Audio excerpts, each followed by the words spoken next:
Welcome back, folks. In today's video we shall be talking about the Mu'tazila group and the backdrop in which they arose. To begin with discussing the Mu'tazila, we must understand the context in which this group developed. It's important to note that within the early Islamic period, or the first 100 years, let's say, after the Prophet Muhammad's passing, those early Muslim generations perhaps did not think so deeply or so philosophically about issues of creed, because they had heard or understood matters of creed directly from the Prophet Muhammad and from revelation. Hence, there was no need for them to dwell on these issues too much. However, as the Muslims began to be exposed to the philosophical systems of different civilizations and different religions and different thinkers, they began to ponder on these issues in a bit more of a deep fashion, let's just say, and began to attempt to understand these much more deeply than before. One such perhaps facet of this developing interest in thinking about matters of creed philosophically or rationally was the translation movement. The translation movement, which began sometime around the mid 800s, lasting till the late 1000s, was an effort sponsored by the Abbasid Empire from 750 to 1258 to translate the texts of past scholars from various civilizations on topics such as medicine, mathematics, and philosophy, including the works of Aristotle, Plato, and Socrates, alongside the works of logic of Porphyry, for example, like the Isagoge or the Organon, which were translated by Ibn al-Muqaffa. This obviously provided benefits for the Muslim world, such as the advancement of scientific and medical knowledge. And at this time, in the medieval world, the Muslim civilizations respectively became the centers of learning for these sciences.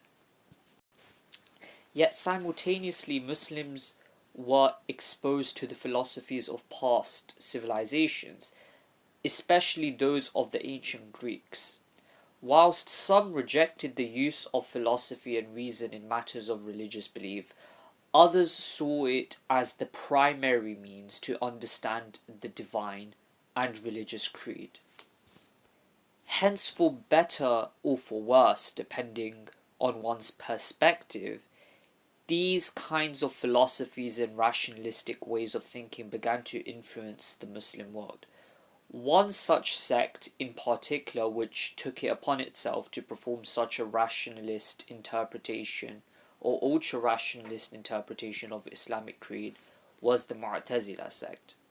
Now, the first Islamic sect en masse or en large that is said to have engaged in rationalistic theology or ilmul kalam, as the Arabic term would be, were the Mu'tazila.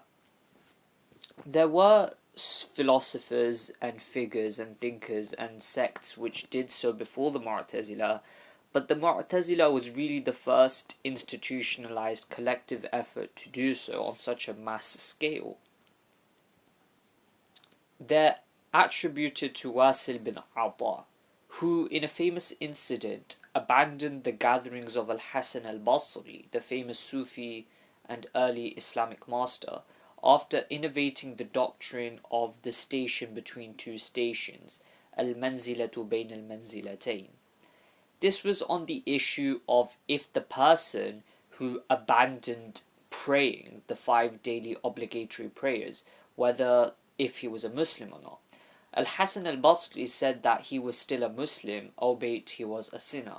But Wasil bin Atta responded that he was not a believer, nor was he a disbeliever, but he was in a station between these two stations, and that such a person would be punished in the hereafter, but his punishment would be less than that of the disbelievers. Al-Hasan al-Basri then famously remarked, "He has disassociated from us, قَدْ اعْتَزَلَ عَنَّا," and therefore they were named the Mu'tazila, the disassociates. The word i'tazala in Arabic means he disassociates, and hence the word Mu'tazila, which is just the active participle form of the word i'tazala, means the disassociating one. The Mu'tazila prioritized reason alongside revelation as two independent paths given by God to the truth, which led to their theology being heavily rationalistic. However, this may have come at the cost of downplaying the role of the Quran and the Sunnah, the beliefs or practices of the Prophet Muhammad. And this particularly led to accusations of deviancy by the traditionalist Sunni scholars, in particular by the Ahlul Hadith scholars, and later on by the Ash'aris and the Maturidis as well. This can be seen, for example, in the understanding of God's attributes as presented by the Mu'tazila, where many of God's attributes, which if literally understood would give a anthropomorphic meaning, were to be understood in a figurative manner. And Abu Hanifa in his book Al-Fiqh al-Akbar criticized this kind of figurative interpretation of the Mu'tazila, and the position of the traditionalist Sunnis generally was either of ta'wil, which was figurative interpretation without certainty, meaning giving a probabilistic interpretation, figurative interpretation, or of resignating or relegating the meaning to God, or of relegating the howness or the modality of such attributes to God's knowledge. But the Mu'tazila emphasized certain figurative interpretation, and that there was no possibility of these attributes being understood in an anthropomorphic manner. Of course, Ibn Taymiyyah came along later and he criticized the Mu'tazila and the Ash'aris and the Maturidis because he believed that the Kalam method had forced their hand in theology and had forced them to interpret scripture in such a way which was inconsistent with the understanding of the early generations, including the Prophet Muhammad, peace be upon him, himself and his companions.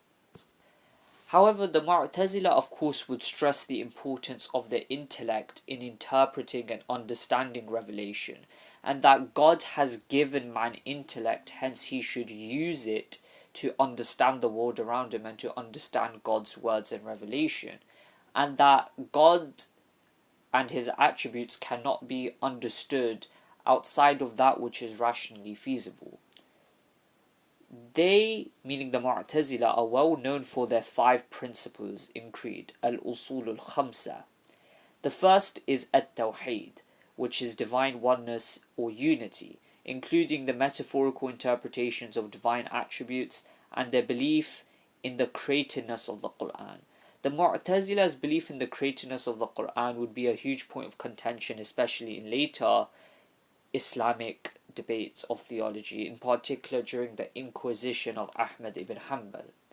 The second principle was that of al-adl, of justice, most notably the belief that God must do what is in the best interest of the creation, and thus he does not create sins but rather only creates good deeds. The third is al-wa'd wal-wa'id, the promise and the threat, meaning he promises the pious with rewards and warns the sinful with punishments. The fourth principle is the one mentioned before, mainly of the station between 2 stations of faith and disbelief. For the one who commits major sins whilst professing faith. And the fifth principle is al-amr bil-ma'ruf wa-nahy 'anil munkar, enjoining the good and forbidding the evil.